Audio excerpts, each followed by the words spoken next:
Alright, what's going on, guys? Trev back again, here to bring you another video. This one's going to be doing another Walking Dead video for today after that huge season finale for The Walking Dead Season 8. In this one, we're going to be going over some things you may have missed, focusing specifically on the Whispers.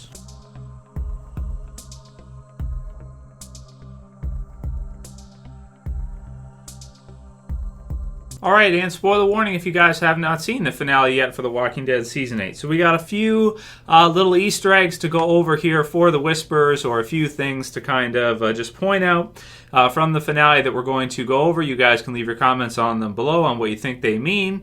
And then, of course, also, if there's any others that you noticed from the finale, be sure to leave them in the comments below so we can have a look as well. The first one that you may have missed just before the battle starts, when we have Rick and the survivors marching towards their location, that we kind of get set for the final battle of All Out War there on the hill.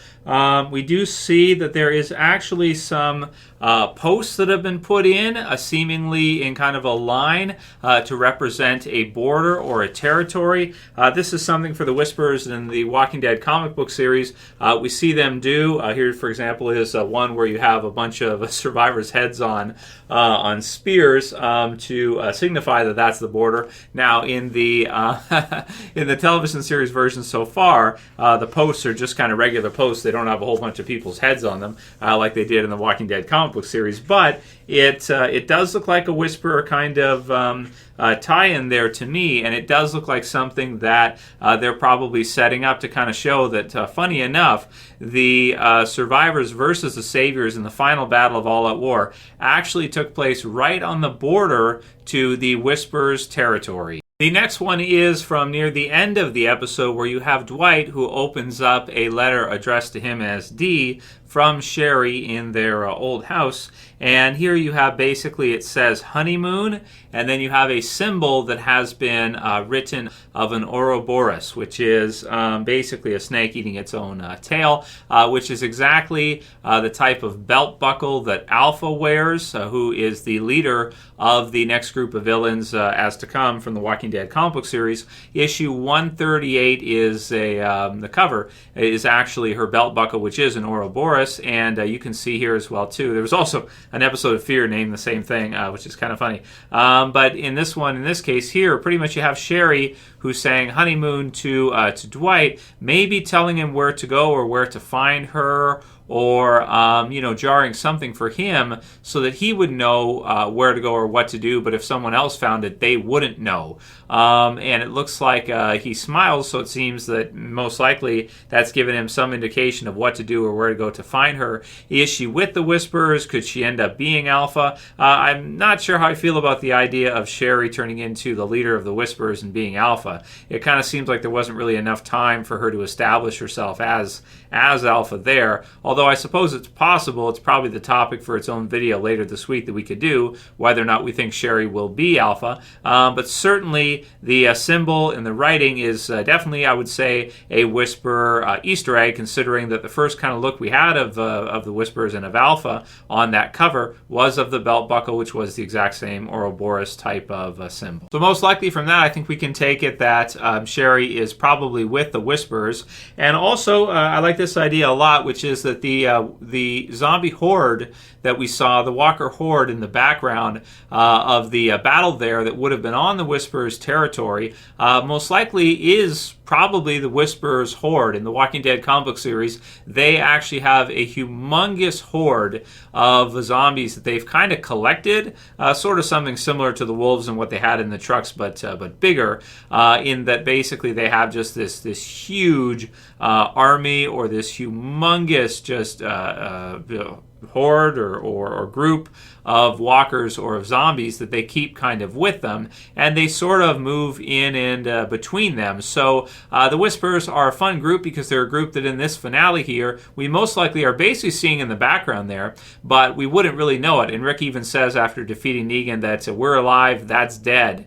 And it's coming for us. And it's kind of cool to say, because it's kind of like he's sort of saying that if that is the Whisperers horde, it's coming for us, right? So the Whisperers are coming for us, and And, it's almost kind of like saying we better be ready next season in season 9, so we better rebuild and get everything set because it's coming for us. Now, in his mind at that time, I'm sure he's thinking that it's the walkers that are coming for them, these humongous giant hordes that they've never seen anything like, specifically the one here, which is most likely the Whisperers, but it's kind of tongue-in-cheek as well, too, because also it's basically saying that huge Whisperer horde there made of tons of walkers, and then probably a good number of actual survivors wearing the zombie skins. Actually, next season will be coming for them, and they need to build up and bolster their ranks before they do so. So it's kind of cool all around the way they sort of did the Walking Dead Season 8 finale, where there are actually a good number of Whisperer kind of Easter eggs there, or call-ins to it. Specifically, the fact that they're fighting, and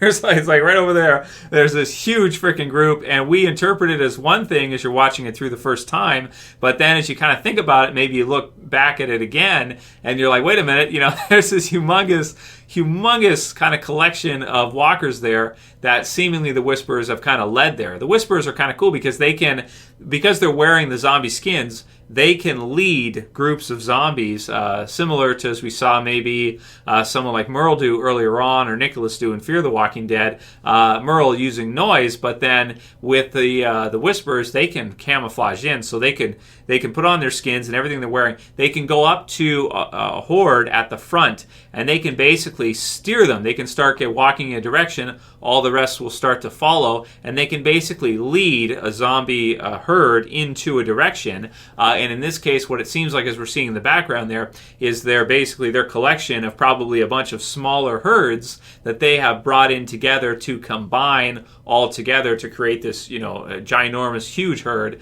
that they've been able to do, because they can basically convince the zombies that they are one and steer them towards that location, which is really...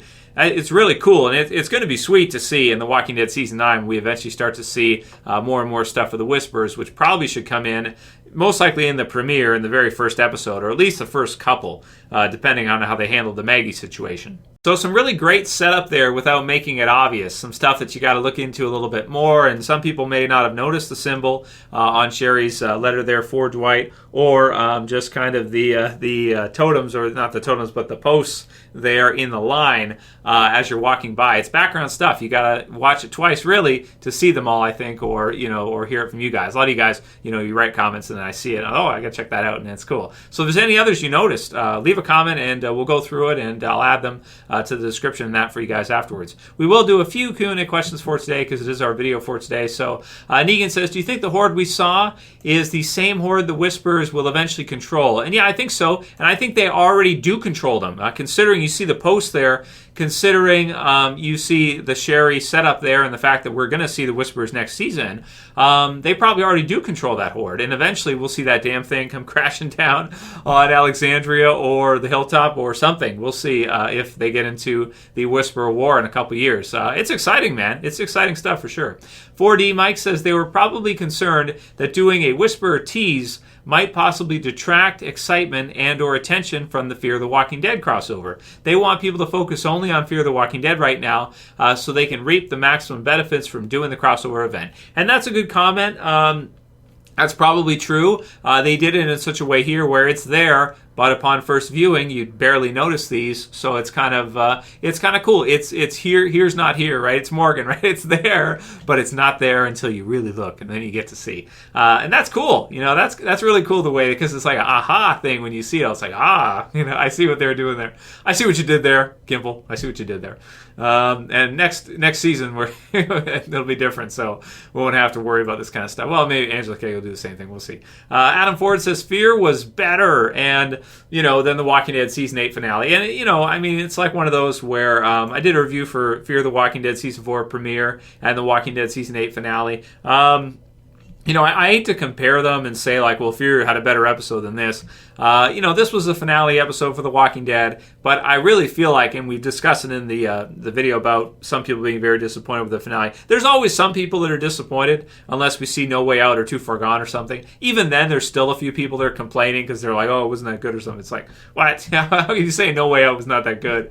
Or Too Far Gone or No Sanctuary was not that good? I don't even listen to it. I phase it out. But most of the time, there's always some people that they're disappointed. With this finale, rightfully so, because it was the finale to All Out War, and there wasn't that much action in it. So I get it that some people, are feeling that way. I was just a little bit let down by it, but since we're seeing a lot of this other stuff, and upon second viewing, I actually watched it and I'm like, there's a lot of other stuff in here, which is really cool, and the Carl stuff as well, too, and how that really caps off the end of Carl's story. That's some special stuff, so that's important as well, too. We can't forget that. But, did Fear have kind of an episode that kind of was hotter than maybe The Walking Dead that night? You could say so. It depends, though. It depends what you like. I'm sure there's still going to be a lot of people that are not into Fear. They're like, they tried it, and they're like, I still don't want to try it, even though Morgan's did it. I don't want to come back next week. So we'll see how many people actually come back in episode 2 of season 4 next week. And, of course, I'll do the review and all the usual stuff with you guys. But how many people actually come back to watch it again is going to be interesting to find out. That's one of the things I'm most excited for Fear. Like, is this really going to work? Because it should, but, Walking Dead has not been as popular as it once was, so is it really going to bolster Fear that much, or is it just going to be like, well, they checked it out and then they flicked off? So we'll see. You can also leave a comment below on how you feel about The Walking Dead Season 8 finale versus Fear the Walking Dead Season 4 premiere, and what you just thought. Optional Gaming says, in my opinion, for a guy that's a huge fan of The Walking Dead, tonight's episode for Fear was so much better. What are your guys' thoughts? So he thinks so as well, too. Luke Munsell says, so glad Oceanside turned up. The guys would have been lost without them. That's true.